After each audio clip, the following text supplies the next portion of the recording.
हरि ओम हरि ओम हरि ओम हरि ओम प्रभु ओम हरि ओम हरि ओम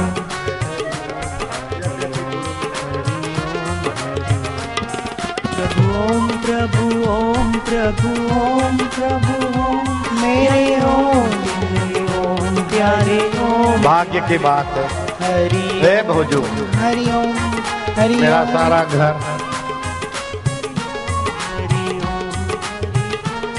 मूर्ख हृदय न चेत। यद्यपि गुरु मिले बिरंच ब्रह्म ज्ञानी गुरु मिले लेकिन मूर्ख अपनी धपली अपना राज। लो मेरा घर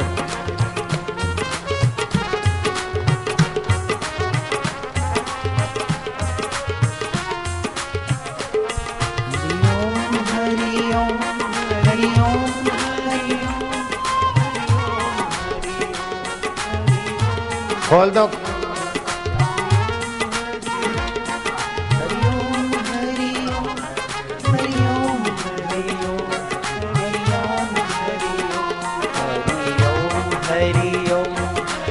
ओम हरि ओम हरि ओम हरि ओम हरि ओम हरि ओम हरि ओम हरि ओम हरि ओम हरि ओम हरि ओम हरि ओम हरि ओम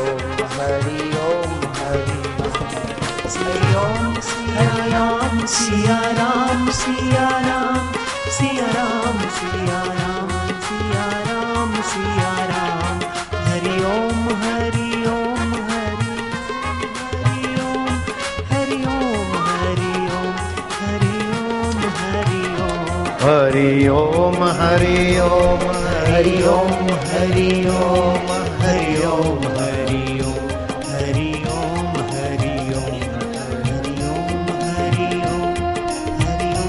हरि ओम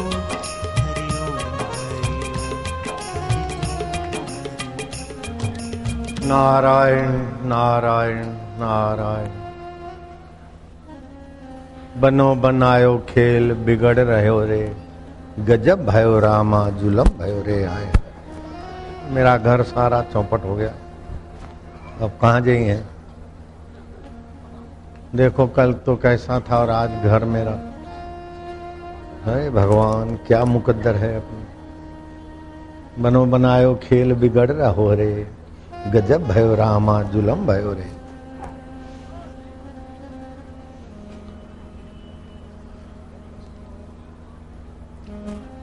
जो बनता है वो बिगड़ता है, ये बात समझ में आए तो मौज है।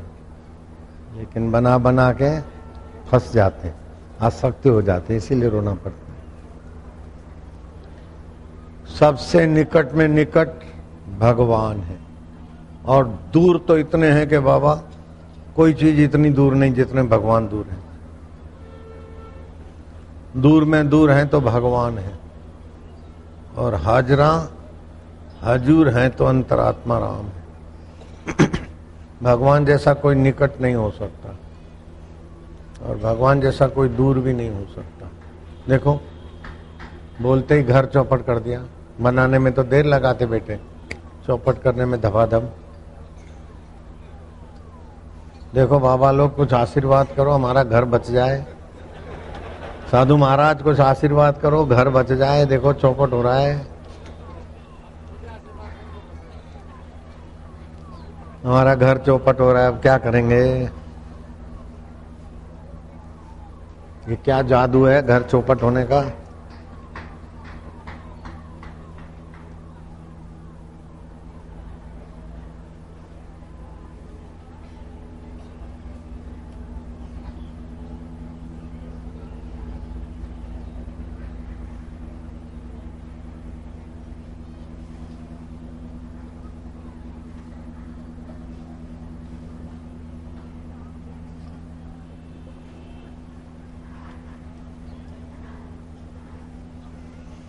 हाय भगवान, सारा घर। रुड़की वाले बहुत जोर मार रहे हैं। हो सकता है कि इस बार रुड़की वालों का नंबर लग जाए। ये हवा में तीर वो छोड़ते हैं तो फिर समितियां भी छोड़ेगी। थवानु कहीं नहीं, तीर्थ छोड़ो। आपने जब से हरिद्वार में सत्संग हुआ तब यही होता है, इसी मैदान में। मैदान भगवान के हैं, सरकार उसकी देखभाल करती है। सरकारें बदल जाती है, मैदान वही का वही रहता है।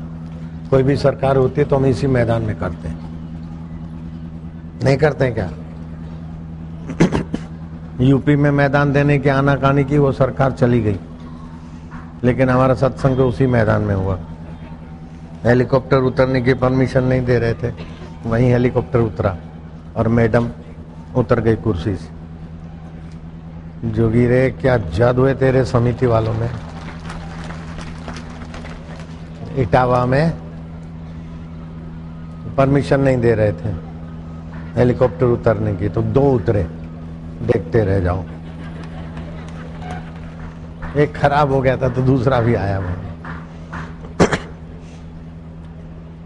जो भी प्रशासन वाले धर्म की जगह पे सहयोग करते हुए तो धन्यवाद के पात्र हैं, लेकिन नासमझी से, संकीर्णता से धार्मिक लोगों को सताने की जब गलती करते हैं तो उनके ऊपर की गद्दियां हिल जाती, कुर्सियां हिल जाती।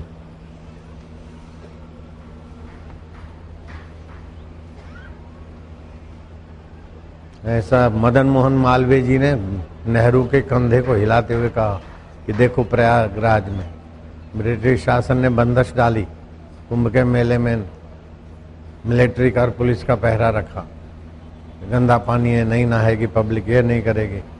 लेकिन नेहरू भारत पर राज्य वही कर सकता है जो भारतवासियों की श्रद्धा का आदर करेगा। जो भारतवासी के सत्संग और श्रद्धा को ठेस पहुंचाएगा, भारतवासी उसको उखाड़ के फेंक देंगे। ऐसा ही होता आया। अभी इलाहाबाद में भी कुंभ होगा, खूब साधु बाबा आएंगे। इस बार सोचा है कि इलाहाबाद में एक संत सम्मेलन करे, सारे जो भी साधु हैं उनको खूब भंडारा वंडारा है, ये वो। इलाहाबाद में है ना फरवरी में। टाल वाले भी आएंगे, बाल वाले भी आएंगे। शैम्पू जवानों को बूढ़ा बना देता है, टाल कर देता है। देखो कितनी देर में खोल दिया।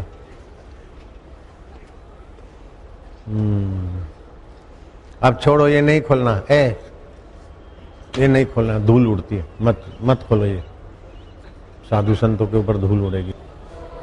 ऐसे वायु हजारों माइल दूरते जाओ, लाखों माइल, तो वायु दूर में दूर है और हमारे सांस में नजीक से नजीक है। तेज अग्नि तत्व दूर से दूर है, तो पृथ्वी से दूर जल है, जल से दूर तेज है, तेज से दूर वायु है, वायु से दूर आकाश है, आकाश से दूर प्रकृति है, प्रकृति से दूर महातत्व है, महातत्व से दूर परमात्मा है। कितना दूर हो गया। ऐसे हमारा शरीर है, जहाँ खड़े हैं वहाँ पृथ्वी है, पृथ्वी से भी नजीक शरीर है, शरीर से भी नजीक हमारी इंद्रियां हैं, इंद्रियों से भी नजीक हमारा मन है, मन से भी नजीक हमारी बुद्धि है, बुद्धि से भी नजीक हमारा मैंपना जीव है, और जीव से भी नजीक परमात्मा है। बहुत नजीक है और बहुत दूर है। कैसा कैसा ज्ञान देता हूँ।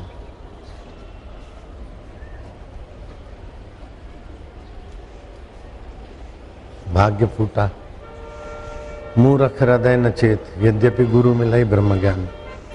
अपनी हेकड़ी, अपनी ढपली, अपना राग, चाहे 100 जूते खाएं, तमाशा घुस के देखेंगे, मनमानी करेंगे। बस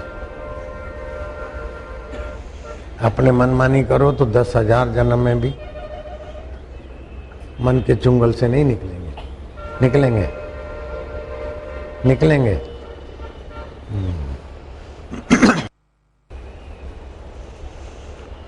नारायण हरि हरि ओम हरि। प्रश्न है कि मुक्ति मुक्ति मुक्ति मुक्ति किसको कहते हैं? मुक्ति कहते हैं दुखों से मुक्ति, राग द्वेष से मुक्ति, चिंता भय से मुक्ति। लेकिन ये मुक्ति बहुत छोटी है, ये तो नींद में भी मिल जाती। नशे की गोली में भी राग द्वेष से मुक्त हो गए थोड़ी देर। दुखों से मुक्ति, तो मुक्ति 5 प्रकार की होती है। एक तो हमने शरीर छोड़ दिया तो यहाँ के कर्जे से लेन देन से मुक्त हो गए, और दान पुण्य अच्छा जब तब किया, पुण्य लोक में चले गए, स्वर्गीय मुक्ति, स्वर्ग में चले गए, तो यहाँ के सारे झंझटों से मुक्त, और यहाँ का राग द्वेष भी नहीं रहता। इसको बोलते हैं स्वर्गीय मुक्ति। दूसरी 4 मुक्ति है जो इष्ट देव को, कृष्ण भगवान को, माइक वाला, भगवान को, राम भगवान को, भगवान को, जिस जिस भगवान को भजते हैं, मरने के बाद उस भगवान के लोक में चले जाते हैं। उसको बोलते हैं सालोक्य मुक्ति। सालोक्य मुक्ति सायुज्य मुक्ति, सालोक्य मुक्ति, सामीप्य मुक्ति। उस लोक के नागरिक बने तो सालोक्य हो गए, लेकिन राजा के दरबानी बने तो सामीप्य मुक्ति हो गया। दरबानी से भी और निकटवर्ती मंत्री बने तो सायुज्य मुक्ति। तो सालोक्य मुक्ति, सामीप्य मुक्ति, सायुज्य मुक्ति। और चौथी होती है सारूप्य मुक्ति। राजा का मुख्यमंत्री अथवा भाई बन गए, राजा की गैर हाजिरी में पूरा राजकाज की देखभाल।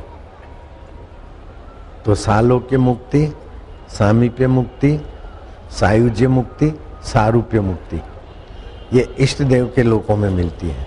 और स्वर्गीय मुक्ति स्वर्ग में। ये 5 प्रकार की मुक्ति शरीर छूटने के बाद होती है, और कुछ कुछ समय रहकर फिर अपने अपने यात्रा के अनुसार धन। छठी होती जीवन मुक्ति, आत्म साक्षात्कार की, ब्राह्मी अवस्था की। मरने के बाद का इंतजार नहीं करना पड़ता है। जीते जी शरीर को मैं मानने का अज्ञान मिट जाता है। मन के संकल्प, विकल्प और बुद्धि के निर्णय और मेरे की भ्रांति छोड़ देते हैं। वास्तविक जो समीप से समीप है, दूर से दूर है, उस आत्मा को नए रूप से जानते हैं। जैसे घड़ा फूट गया तो घड़े का आकाश महाकाश से मिलने कहाँ जाएगा, अभी यही है। तरंग विलय हो गया तो समुद्र से दूर मिलने कहाँ जाएगा, अभी वो पानी है। इसको बोलते जीवन मुक्ति। ये जीवन मुक्ति बहुत ऊंची है, और मरने के बाद नहीं, जीते जी सतगुरु के ज्ञान से और अपनी तत्परता से, इष्ट देव की कृपा से, इसको बोलते कैवल्य मुक्ति। कैवल्य मुक्ति में भी जीवन मुक्ति और विदेह मुक्ति। जीते जी हैं तो खाएंगे, पिएंगे, लेंगे, झगड़ेंगे, सब करेंगे, लेकिन अंदर से उसके साथ एकता नहीं होगी। जैसे रंगमंच पर चिल्लाते हैं, बहन को ऐसा कर दूंगा, ऐसा कर दूंगा, बहन को नहीं छोड़ूंगा, इन्हें सजा दे दूंगा, इन्हें खत्म कर दूंगा, बड़ा चिल्लाते हैं, और रंगमंच से उतरे तो हाथ मिलाते हैं। अथवा नो भाई साहब भूखा हूं, 4 दिन का, बाल बच्चे सब परेशान है, एक रोटी के टुकड़े के लिए मोहताज हूं, जरा सा दे दीजिए। आक्रांत करते, और ऐसा आक्रांत करते कि सुनने वाले, देखने वाले आंसू बहा लेते। लेकिन अंदर में भिखमंगेपने से भी मुक्त है, और मैं राजा हरिश्चंद्र हूं उससे भी मुक्त है। वही हरिश्चंद्र बन के आया था, थोड़ी देर के बाद वही भिखारी बन के आया था। तो रंगमंच पे कैसे भी रूप रंग में आया, लेकिन अंदर अपने आप को जानता है। वो जीते जी मुक्त है। फिर शरीर छूटा तो विदेह मुक्त, अथवा तो जीते जी दृढ़ अभ्यास हुआ तो जनक विदेही। देह होते हुए भी अपराधी को सजा देते हैं, मित्र से मिलते हैं, शत्रुओं से आंख कड़क रखते हैं, रानियों के साथ ही करते हैं, बच्चों को पुचकारते हैं, मंत्रियों से मंत्रणा करते हैं। लेकिन जनक अपने आप में बिल्कुल निर्दोष। रागे रागवताम युवे युवा, रागियों में रागी जैसे, युवानों में युवान जैसे, भोगियों में भोगी जैसे, मुकद्दर के फूटे वालों को सुधारने में ऐसे। लेकिन अंदर से देखो तो उठत बैठत वही उठाने, कद का फिर हम उसी ठिकाने। ये जीवन मुक्त महापुरुष ब्रह्मज्ञानी होते हैं। तस्य तुलना के न जाए थे, उसकी तुलना किससे करोगे? मुकद्दर के फूटे उनकी तुलना किससे करेंगे? नहीं जान सकते। ब्रह्मज्ञानी की मत कौन बखाने, नानक ब्रह्मज्ञानी की गत ब्रह्मज्ञानी जाने। मत करो वर्णन हर बेअंत है। जैसे परमात्मा बेअंत है, ऐसे परमात्मा में अपना मैंपना जिन्हें एकाकार कर दिया, विलय कर दिया, उसकी मत भी कौन बखाने। ये कैवल्य मुक्ति, सायुज्य मुक्ति, सामीप्य मुक्ति, सारूप्य मुक्ति, सालोक्य मुक्ति, स्वर्गीय मुक्ति, इनसे बिल्कुल विलक्षण है जीवन मुक्ति, कैवल्य मुक्ति। तो वास्तव में मनुष्य जन्म मिला है अपने मुक्त स्वभाव में स्थिति करने के लिए। मरते समय 4 प्रकार की तकलीफें निगुरे लोगों को आती। मरते समय कोई न कोई दुख, पीड़ा, रोग, एक्सीडेंट, कोई न कोई मृत्यु का निमित्त बनता है। जैसे एलिजाबेथ भोजन कर रही थी टेबल पे, एकाएक हृदय में पीड़ा हुई। डॉक्टरों ने कहा तुम 1-2 घंटा नहीं जी सकती हो। एलिजाबेथ ने कहा मेरा सब कुछ ले लो, मिलियन बिलियन ट्रिलियन के प्रॉपर्टी ले लो, मुझे 2-3 घंटा जीवित रखो, मरने के बाद कहाँ जाऊंगी, मैं कुछ बंदोबस्त कर लूँ। डॉक्टर खुद मारते हैं तो एलिजाबेथ को कहाँ जिंदा रख पाए, मर गई। तो मृत्यु के समय का दुख। दूसरा, जीवन में जो कुछ द्वेष से, राग से, नासमझी से कोई कड़े कदम उठाए हैं, गलती किया है, तो उस समय वो अपने कारनामे सताते। जैसे औरंगजेब मुक्के मार रहा था, मैंने क्या किया, शरबत फकीर की मैंने हत्या करवाई, अपने भाई दारा शिकोह की मैंने हत्या करवाई, अब्बाजान को जेल में डाल दियो, अब क्या करूंगा, ला ला। तो किए हुए घोर कर्म सताते। तीसरा होता है कि जहां आपका अटैचमेंट है, जहां आसक्ति है। जैसे इस देश का नाम अजनाब खंड था, भरत की सुंदर व्यवस्था से इस देश का नाम भारत पड़ा, लेकिन मरते समय भरत का मन हिरण में चला गया, दूसरे जन्म में हिरण बनना पड़ा। Ibrahim Lincoln president of America अभी प्रेसिडेंट पद का भोगने की वासना बनी रही तो प्रेत होकर बेचारा व्हाइट हाउस में भटक रहा है।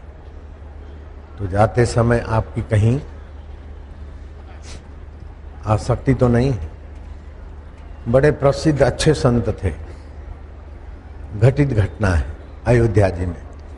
जो खास चेले थे, बेटे मैं फलानी तिथि को इतने बजे इस मुहूर्त में प्राण त्यागूंगा, और प्राण त्यागते ही देवता लोग दुंदुबियां बजाएंगे और घंटनाद होगा, और गुरु महाराज जो बोलते थे आज तक हुआ है। तो चेलों ने उत्सुकता रखी, मृत्यु की घड़ियां आई, कुछ शरीर में अस्तता व्यस्तता होती है। कमरे से बाहर आम के वृक्ष के नजीक बड़ा फलों से भरा लदा हुआ वृक्ष था, तखत बिछ लगा, बाबा जी हे राम करके जाने वाले हैं। जाते जाते बाबा गए, लेकिन न घंट बजा, न दुंदुबी बजी, न कुछ हुआ। और चेला बाबा के प्रति वफादार था, बोले गुरु महाराज जो बोलते थे आज तक होता था। तो क्या हुआ गुरु महाराज? देवलोक में जाते तो दुंदुबियां बजती, तुरियां बजती, देवताओं की प्रसन्नता के नाद सुनाई पड़ते। बूढ़े बुजुर्ग संत के पास गए। ये अखंडानंद जी ने बताई घटना। अखंडानंद सरस्वती जो प्रधानमंत्री की गुरु इंदिरा गांधी जहाँ मत्था टेकती थी, वो अखंडानंद सरस्वती अपने आश्रम में भी आए थे। उस समय ये बात नहीं बताई थी उनके साहित्य में, तो बजी नहीं दुंदुबियाँ, तुरियाँ, साधु संत और देवता जो बजाते हैं शंखनाद आदि। तो एक बूढ़े बुजुर्ग संत के पास गए कि हमारे गुरु जी का शरीर अंत हुआ और स्वर्गलोक में जाने वाले थे और देवता पर अपना यशोगान करने वाले थे, लेकिन कोई आवाज सुनाई नहीं पड़ा। तो वो संत आए, बोले किधर प्राण त्याग हुआ? बोले बाबा यहाँ ये तख्त पे। अच्छा, आम का वृक्ष और जेठ महीना, पका हुआ आम, देसी आम। बोले वो पका हुआ आम का फल है ना, वो तोड़ो। तोड़ा, काटा तो कीड़ा निकला। ब्रह्मचारी इसको दबोच दे। कीड़े को दबोच दिया और दुंदुबियां बजी।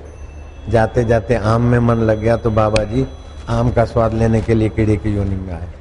तो जाते समय आपका कहीं ईश्वर के सिवाय कहीं भी स्वाद टिका है तो उधर भटकने का भय रहता है।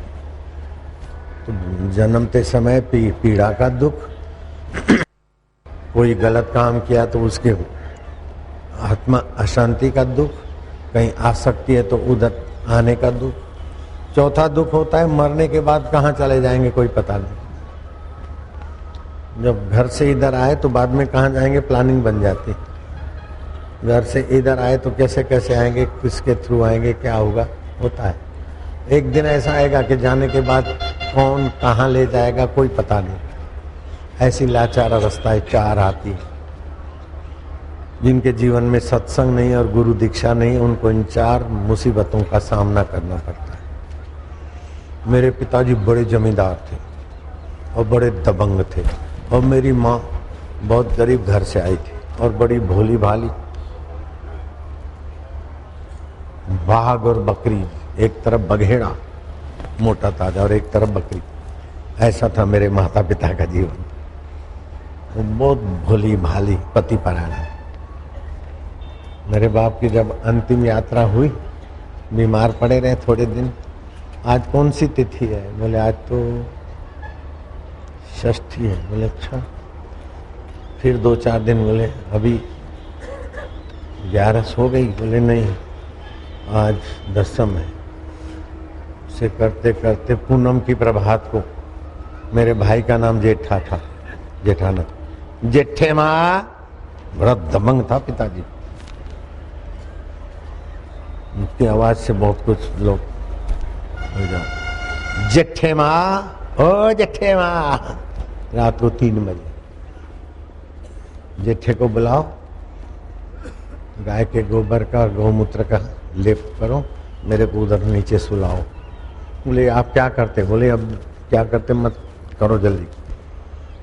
और मेरा नाम आसूमल था, आंसू को नहीं जगाना। उस समय मैं 10 साल का था, छोटा है, बच्चा है, उसको दुख होगा। सुला दिया। बोले तुलसी के पत्ते सूरज उगने के पहले नहीं तोड़ने चाहिए। तो अभी तुम क्या करो, पानी में द्राक्ष डाल दो, भगवान का नाम लेके मेरे मुंह में चरणामृत डालो और गीता पढ़े। जेठा उन्होंने गीता पढ़ी। जो पक्षियों को दाना डालते ना, उनको मृत्यु कब आएगी उसका पता चलता है। पक्षियों को दाना डालने का इस भाव से डाले तो मृत्यु के पहले पता चलेगा कि इधर कब कहाँ मृत्यु होती है। वो शेर बकरी को हाथ जोड़ता है, जेठे माँ हाथ जोड़ता है। जेठे माँ तो पानी पानी हो गई, ये क्या करते हो? बोले मैंने कई बार तेरे को डांटा भी है, हाथ भी उठाया, तू मेरे को माफ कर दे। तुम ये क्या करते हो? आप तो पति परमात्मा है। ऐसे संस्कार वाली कुटुंब की थी मेरी माँ। बोले नहीं, फिर कर्म बंधन से कहीं मेरे को चुकाने आना पड़ेगा, तू माफ कर देना। तो मेरी माँ ने कहा आप भी माफ कर दो। बोले हाँ हाँ माफ है, माफ। तो जिनसे आपका लेना देना है होली दिवाली के दिनों में अगले साल का चुकतू करा लिया करो, नहीं तो कर्म बंधन के अनुसार फिर क्या पता कैसे चुकाने को आना पड़े। अब एक बात खास आप ध्यान से सुनना। मेरी नानी मर गई थी, उसको कंधे पे उठा के ले गए थे और शमशान में लकड़ों के ऊपर रखी, और जो लकड़ों पर रख के दूसरे लकड़ रखने की योजना बन रही थी, त्यों नानी हिली तो लोग घबराए, चाकुओं से कैंचियों से रस्से काट दिए। नानी उठ के खड़ी हुई, पैदल चल के आई। पूछा गया, मर के गई थी। उस समय मेरे को इतना भान नहीं था, बहुत छोटा था, लेकिन जब मैं 9, 10, 11 साल का हुआ सुना तो फिर मैं भी पूछता था, नानी जी फिर क्या हुआ, क्या हुआ? अरे बोले छोड़, 100 और कुछ वर्षों की होके मरी, बड़ी गोरी गोरी थी, मैन तो थी, अब मोटी नहीं थी, अपने आखिरी दम तक चलने फिरने में सक्षम थी। तो क्या हुआ मरते समय? बोले कुछ नहीं, थोड़ा सा सुन हो गया, मैंने देखा तो जमदूत, पापी, नरक। तो मैं क्या है, मेरे को इधर कैसे लाए हो? मैंने तो गुरु से दीक्षा लिया है, और ओमकार मंत्र जो जपता है उसको नरक नहीं होता है, ये तो नरक के पापी लोगों के यहाँ मेरे को लाए। बोले तुम्हारा नाम हेमी बाई है ना? बोले हेमी बाई तो हमारे शहर में हजारों हैं। कौन सी हेमी बाई? बोले हेमी बाई पोहुमल। बोले पोहुमल फोहुमल हमारे पति का नाम नहीं है, तो क्या नाम है? बोले हम नहीं लेते हैं, पति का नाम पापे है। ये यमराज ने देखा, अगर पति का नाम पोहुमल होता तो पोहुमल फूमल नहीं बोलती बाई, वो भी विचारवान होते। तो क्या हेमी बाई परियोमल है? बोले नहीं। हेमी बाई प्रीतम? बोले नहीं। हेमी बाई पहलाजरा है? बोले नहीं। तो भाई नाम ले लेने? बोले नहीं लेते ना भैया, आप बोलते जाओ। वो बोलते गए, वो ना बोलते गए, ऐसे करते करते बोले हेमी बाई प्रेम कुमार। बोले कुमार हटा के चंद लगाओ तो। बोले हेमी बाई प्रेमचंद। बोले हाँ। यमराज ने कहा, रे मूर्खो, पुष्कर ना पापी को लाना था तो तुम पुष्कर ना तपस्वी को ले आए, और फिर मैंने उनसे माफी मांग के उसको भेजा। ऐसे हेमी बाई पोहुमल को लाना था और हेमी बाई प्रेमचंद को ले आए, जाओ उनको अपने शरीर में डाल दो, जला देंगे तो फिर व्यवस्था भंग हो गई। तो फिर मेरे को डाल के मरकर यमराज को दम मारकर सुव्यवस्थित जीवन जी, ऐसी नानी का मैं दोता लगता हूं। जरा चुटकी लेने दो मेरे को भी। मेरी माँ ने मेरे को बताया कि तुम्हारा जन्म होने वाला था सुबह, शाम को एक सौदागर आया, और ये जो पलंग देखते ना, झूला, झूला इतना बड़ा अभी भी मेरे आंखों के सामने। आपके अपने जो पलंग है वो कुछ भी माना नहीं रखते, बेटा भी सोए, माँ भी सोए, और उसके भाई बहन भी सोए। इतना लंबा चौड़ा झूला था, ऐसी उसकी व्यवस्था थी, बीच में झूलता था। एक सौदागर आया, बोले तुम्हारे यहाँ कोई आत्मा का जन्म होने वाला है, झूला ले लो। हमारे पिता ने कहा हम जमींदार आदमी हैं, नगर सेठ हैं, हम काय को दान कर लेंगे, क्षत्रिय हैं। बोले नहीं रहा, हमको प्रेरणा हुई, हम जन्मे उसके पहले उस दिलबर ने झूला भेज दिया, ऐसा हमारा उसके साथ रहा होगा। अभी ताली मत बजाओ, खबरें और भी हैं। मेरी माँ ने कहा तुम्हारा सुबह सुबह जन्म होने वाला था, और प्रभात को दाई को बुला लिया था। फिर सोचा कि ये दही लस्सी वस्सी बनती है और बांटते न पड़ोसियों को, गरीबों को, ये सेवा नौकर कितनी करेंगे, अपने बिना तो सेवा में वो रस नहीं है। तो मैंने मंदिर में, घर के मंदिर में जाके प्रार्थना किया कि अभी नहीं हो प्रसूति, सुबह सुबह तुम्हारा जन्म होने वाला था। प्रार्थना के बाद प्रसूति की पीड़ा शांत हो गई। सारा काम सेवा पूरी करके 12 बज के कुछ मिनट हुए, फिर दाई को बोला चल और आराम से तेरा जन्म हुआ। लेकिन अभी ताली मत बजाना, अभी खबरें और भी। 42 साल से केस चल रहा था वक्फ बोर्ड का और सिंधी समाज का। सिंधी समाज बोले ये झूलेलाल संप्रदाय की जगह है, वो बोले नहीं हमारे मस्जिद के इलाके की है। अंग्रेज लोग तो डिवाइड एंड रूल, लड़ाओ हिंदू मुसलमानों को, राज करो, चलता था। आखिर हिंदू मुसलमानों ने, आगे वालों ने तय किया कि तुम्हारे संत और हमारे संत अपना अपना करिश्मा दिखाए, जो करिश्मा जिसका सफल उसी की भूमि। कई एकड़ जमीन थी। अला बांधू, बला बांधू, भूत बांधू, प्रेत बांधू, डाकिनी बांधू, शाकिनी बांधू, टूने टोटके वालों ने अपने करिश्मे दिखाए। और लीलाराम नाम के हिंदू संत थे। हमारी राम परंपरा है, केशव राम, चंदी राम, दाता राम, आशा राम, ऐसे मेरे गुरुजी का नाम था लीलाराम। हाथा जोड़ी करके ले गए और वो लीलाराम बाबा ने नीम के पेड़ को कहा कि जहाँ सही हद हो जा वहीं बैठ, और नीम का पेड़ खिसका तो मुसलमान भी चरणों में आए और बोले आप लीला शाह हैं। ऐसे लीला शाह गुरु का मैं चेला लगता हूँ। अभी रुको, दम मारने के लिए मेरे पास और भी है खबर, मेरे को दम मारने दो थोड़ा। धर्मांतरण वालों ने देखा कि इनका तो बहुत बढ़ रहा है। हमारे गुरुकुल के बच्चे क्लास 1 में ही पास होते और 100% रिजल्ट आता। तो फिर बच्चों का जैसा कुदरती दुर्भाग्यवश हुआ, उसको मीडिया को हायर करके और कुछ लोगों को हायर करके वो प्रचार चालू किया और 62 करोड़ रुपया खर्चा हुआ। और तांत्रिक किया, फलाना किया, ये किया, वो किया, न जाने क्या क्या कहानियां। हाँ, बापूजी के फलानी जगह जमीन है 125 एकड़, 20 एकड़ या जितना भी होगा है, अरबों रुपए की जमीन है। मैं क्या भाई, अरबों की है तो 1 करोड़ 10 लाख ले आओ। 125-40 एकड़ जो भी जमीन है लिया है समिति वाला, मैं तुम्हारे हवाले करा दूंगा। और जो गायों के लिए वो बंजर लिया है, गायों की सेवा होती रहे और गरीबों की होती रहे, तो 10-10 लाख महीने महीने में हम आपको वापस भी कर देंगे। 1 करोड़ 10, आज तक कोई आया नहीं। अरबों रुपए की जमीन 1 करोड़ 10 लाख में मिलती है, तो उनके जो भी तीर हवा में थे सब चले गए। तो कुप्रचार किया। उस समय तो 2 करोड़ मेरे श्रोता थे, अब कितने करोड़ हो गए, उतने लोगों का मैं बापू हूं। मेरा दम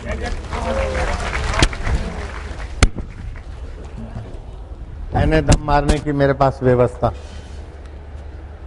पहले तो 2 करोड़ लोगों का मैं बापूजी था, अब कितने करोड़ लोग हैं मेरे कोई पता नहीं। अब रायबरेली में गया मैडम का चुनाव क्षेत्र में, वहां भी सभी विधायक आके बैठ गए। बाबा जी, मैं कहा ठीक है बाबा, मेरे आगे तो कोई भी पार्टी हो सब अपने हैं, सूरज सबका, चंदा सबका। मैं ऐसा नहीं सोचता हूँ कि फलानी पार्टी वाले मेरे हैं, फलानी संकीर्णता नहीं। पंजे वाला आया तो वो भी अपना है, हाथी वाले आए तो भी अपना, कमल वाले आए तो भी अपना, सांप भी आ गया सामने तो वो भी अपना। और उठाता हूँ सांप को तो ऐसा प्यार से देखता है कि कोई मदारी को सांप ने इतना प्यार से नहीं देखा होगा जितना मेरे को सांप प्यार से देखते। कैलेंडर दे दो साहब को, ऋषि प्रसाद, वो लोक कल्याण भी दे दो।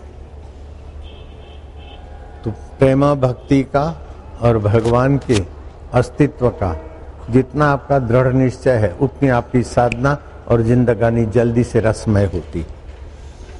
रावण ने 60,000 वर्ष तपस्या की, मनोवांछित सोने की लंका बनाई, लेकिन नीरसता नहीं गई। नीरसता मिटाने के लिए अपनी मंदोदरी थी, अपनी नर्तकियां थी, फिर भी सीता जी के तरफ दृष्टि गई और उसी गलती से वो गलती उनको ले डूबी।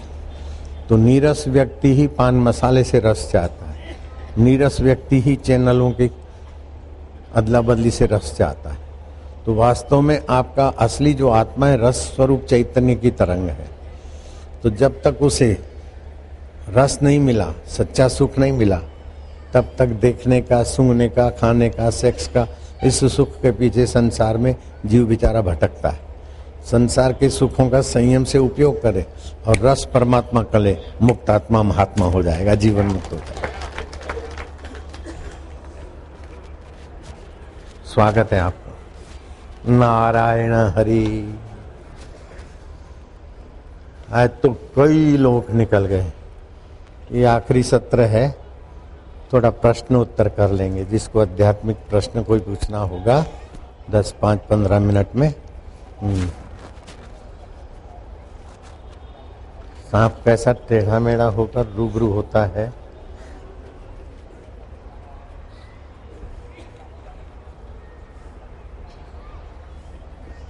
ऐसा कोई मदारी को पाला हुआ सांप भी उसको ऐसा नहीं देखेगा जितना प्यार से ये देखता है। कितना उसने अपना बॉडी को संयत कर दिया। नारायण हरि हरि ओम हरि। तो आपके जीवन में आत्मिक रस जब तक नहीं आता तो स्वर्ग का रस भोगने के बाद भी गिरता है आदमी। धन धान्य सत्ता के रस के बाद भी पूर्ण तृप्ति नहीं होती। इसीलिए बड़े बड़े सत्ताधीश भी राजपाट छोड़कर संतों के पास जाते थे, उनके भाग्य रहे होंगे। जैसे राजा जनक, राजा भरतरी, राजा अश्वपति और भी कई नामी अनामी। परमात्मा रस पूर्ण है। अब प्रकृति का रस बदलने वाला है। शुरू में जरा मजा आता है, बाद में नीरसता देता है, बंधन देता है, विकारी रस। हरिओम हरिओम हरिओम। अब जो सुना है उसको अपना बनाने के लिए आप जीभ तालू में लगा दो, थोड़े शांत हो जाओ। जो श्वास चल रहा है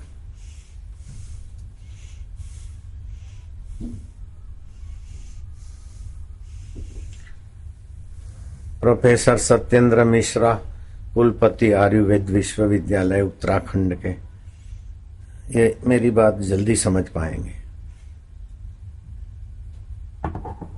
क्योंकि विद्वान और धर्म के प्रति सद्भाव रखने वाला तात्विक सत्संग समझने में देर नहीं करता उसका चित्त।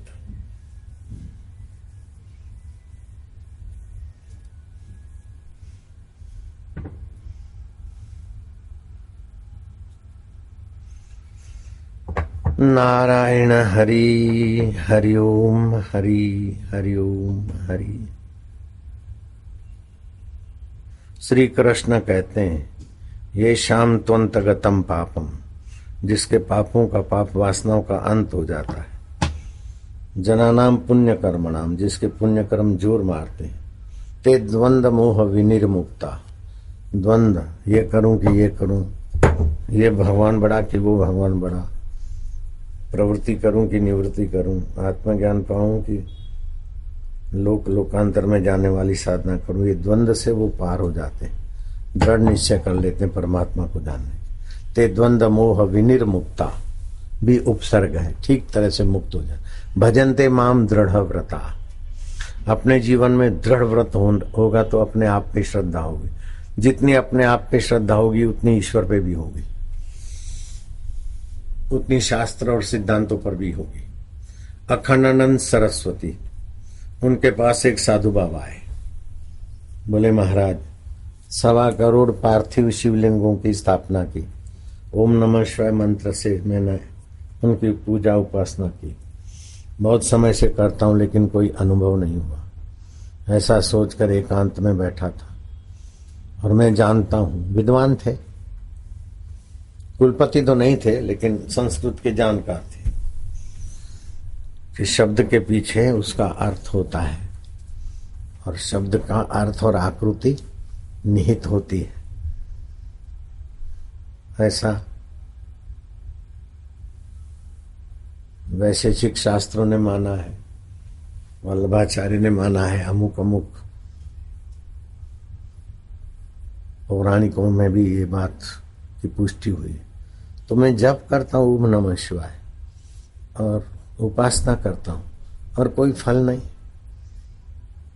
सोच ही रहा था तो इतने में प्रकाश और देखा तो भगवान चंद्रशेखर शिव जी प्रकट। बोले शब्द का अर्थ भी होता है, उसका रूप भी होता है, और दर्शन हुआ, तुम संतुष्ट हो।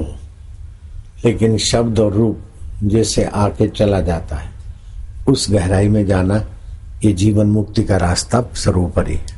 शिव जी अंतर्धान हो गए और शिव जी ने कहा कि पुराण सत्य है, शास्त्र सत्य है, धर्म की जो बातें हैं वो सत्य है, लेकिन उसको समझने के लिए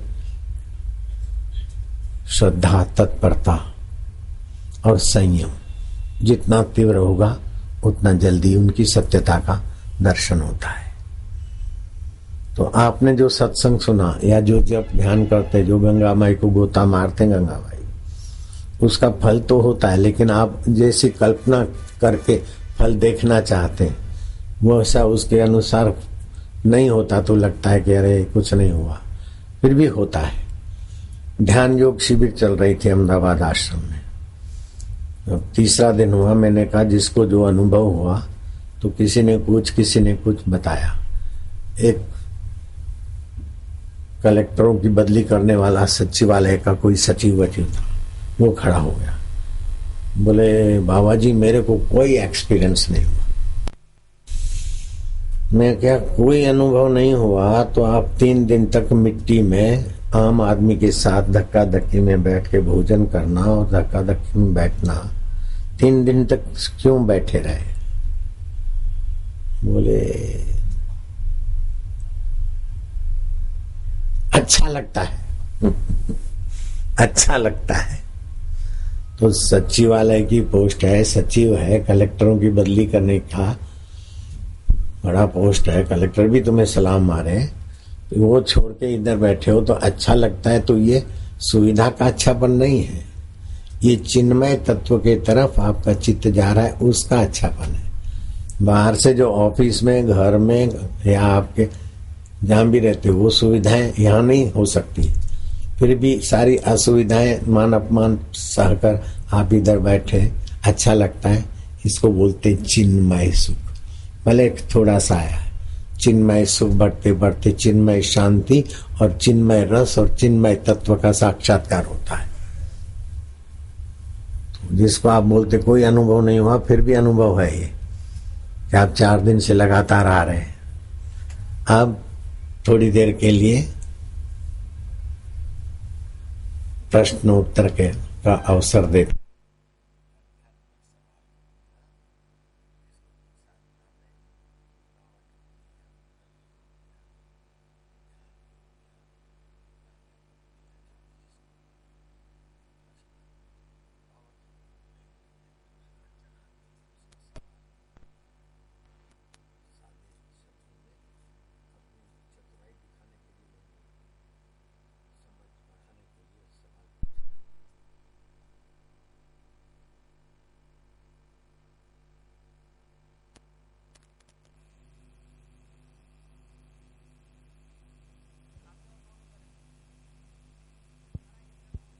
हरिओम हरिओम।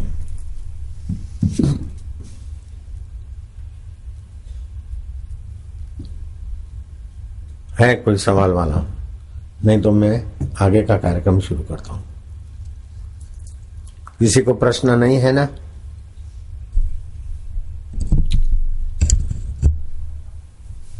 हरि ओम।